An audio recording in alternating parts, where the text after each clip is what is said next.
utambue anointing ambayo Mungu ameachilia kwa maisha yako. Hapa hakuna imani nzuri. Bwana Yesu asifiwe.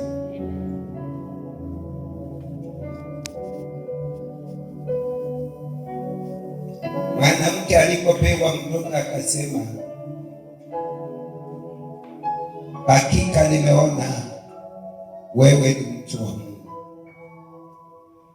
Hebu nikwambie jambo moja. Ukisoma kitabu cha Hesabu mlango wa 16 utapata kuna jamaa anaitwa Kora, Miriam na wengine walikosa kutambua anointing ya Musa, wakainuka, wakaongea, wakanena, na mwishowe Mungu akasema tutaamua. Kaambia Musa enda. Musa alipoenda akasema walio upande wangu kujeni na walio upande wa Kora endeni. Walio kwa upande wa Musa walikuja, walio kwa upande wa Kora wakaenda, na mchanga ikawameza.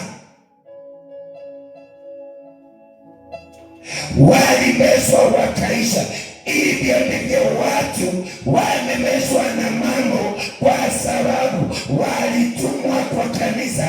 Walipofika wakaanza kupigana na pasta, anointing ikakosa kuwaokoa, wakamezwa.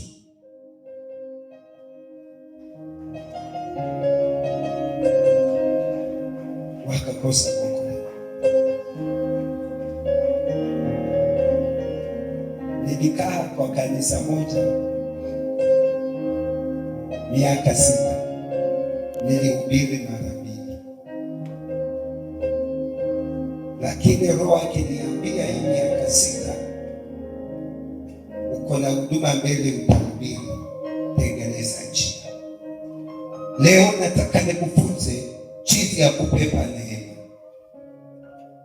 Huyu mama alijua kama huyu mtu wa Mungu alikula mkate akanywa, chakula akikupungua, mtoto amekufa, huyu ana uwezo wa kufufua. Kuna neema Mungu anataka uipepe, na utaipepa kuwa mwaminifu. Tuko pamoja? Neema ya kwanza, heshimu madhabahu. Heshimu mtumishi wako. Hata uende mahali pasta ako na kukumizi, anaongea sema ka. Heshimu yeye. Hata uende mahali utasikia pasta anasema Bwana asifiwe, heshimu yeye. Mahali utaenda usikie pasta hata kutembea mkoani mzida anasema heshimu yeye, maana hayo mafuta ndio Mungu ametaka yafufue maisha yako. Kuna neema ya kuinua maisha yako, na leo nimeambiwa kuna watu wanatoka hapa na neema inaenda kuinua vitu vyao vilivyokufa.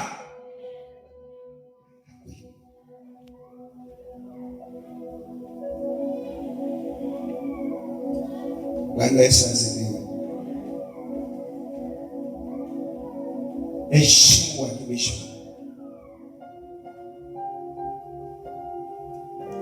Leo hii Kenya, mambo yameingia Kenya na yale ya kwa Amerika hayana tofauti. Maovu yale yanafanyika Amerika, wa Kenya wameleta. Imagine unakuta msichana na msichana wameoana, alafu mama unakuta kanisa, badala uombee huyu msichana na msichana huyu, unaanza kupigana na pasta. Mwanaume kwa mwanaume wameoana, na iliruhusiwa na government ya Kenya. Government ya Amerika iliruhusu hizo vitu, na leo hii Kenya mambo yale yanafanyika, maovu ni mengi, na Mungu anakashirika, anawaangusha na ndege, anakuja anawapeleka na maji, anaongea na zaidi zote, lakini watu wako na kiburi hawasikii. Leo nimetumwa niwaambie Wakenya, rudini madhabahuni mpone. Rudini. Kuna wanajeshi wako hapa wameoana, mwanamke kwa mwanamke wameoana, wanajeshi wako hapa. Kuna mwanaume ni daktari ameoa mwanaume daktari mwenzake Hawaii 2024 mama landi hii kulikuwa na watoto wa miaka 6 kwenda miaka 7. Mtoto akaenda kwa mama yake akaambia, mama, nasikia uchungu huku. Mama anauliza nini? Kuangalia ni damu inatoka. Anauliza nini? Mama anaambia, mtoto anaambia mama, fulani alikuwa ananiingia huko. Mama kukimbia kwenda, wanakamata mtoto, asema yeye waga ananiingia na mimi namuingia. Hii mama la kuuliza mambo ikaenda hadi polisi. Kufika polisi wanasema ni kitendo kimefanyika zaidi ya miaka 3 na ni mtoto wa miaka 6 kwenda miaka 9. Amepoisoni wangapi mama la?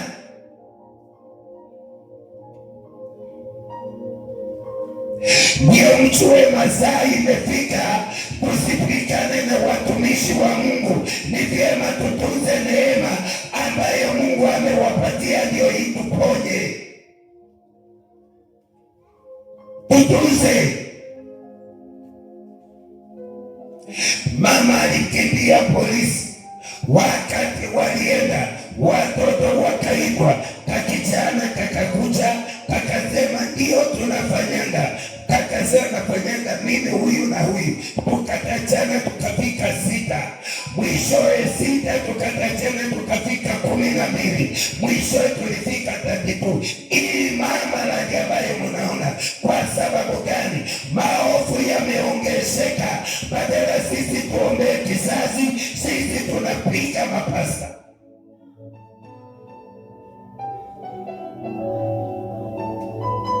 Siku nyingine nikiwa hapa tu hapa kwa mlango kwenda hivi hapa nje, nakuta kakijana kamoja na kajua kayule la leti tulitoka kule juu, kanapika watoto wako kanisani hapa mawe na kanacheka. Wakati nilikaona kalicheka kakaenda na mama yake, ukimwambia ashipuki. Ndiyo maana leo hii makafiri makaiti yamekuwa mengi miaka michache. Wapendwa, ni miaka ya kuombea kizazi, sio ya kupigana na mafuta. Tuombee kizazi, tuombee kizazi.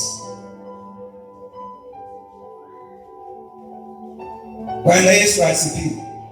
Katika kazi yangu nikabeba kamsichana ka grade 6 kanasoma barracks, lakini vyenye nilikabeba kamekaa kwa motorbike, nikajua kuna shida. Vyenye kalikaa nikakauliza, wewe ni mwanafunzi, mbona unakaa hivi? Kakaniambia, nani akwambia mwanafunzi hawezi beba mtu? Kanapoongea nika mtoto ka grade 6 kwenda grade 7 kanasoma barracks. Mwishowe kamtoto kaliinuka, nimekalia motorbike, kakasimama kakanishukulia kifua, kananiambia mimi naweza kubeba. Dunia imeharibika, sio dunia ya mchezo. Wazazi, tusipigane na pasta, tupigane na shetani anayeharibu kizazi chetu.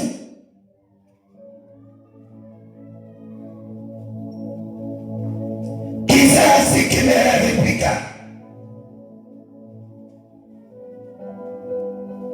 Siku nyingine nimesimama pale kwa keti, nimekuta mtoto, nimemwambia tafadhali nifungulie, aniambia mimi siwezi, na akainua kichwa na akaenda. Yani heshima imekosekana.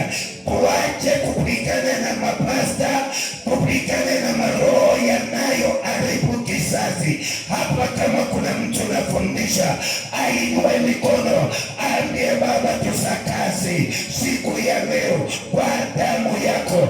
Takasa kizazi hiki, takasa familia hii.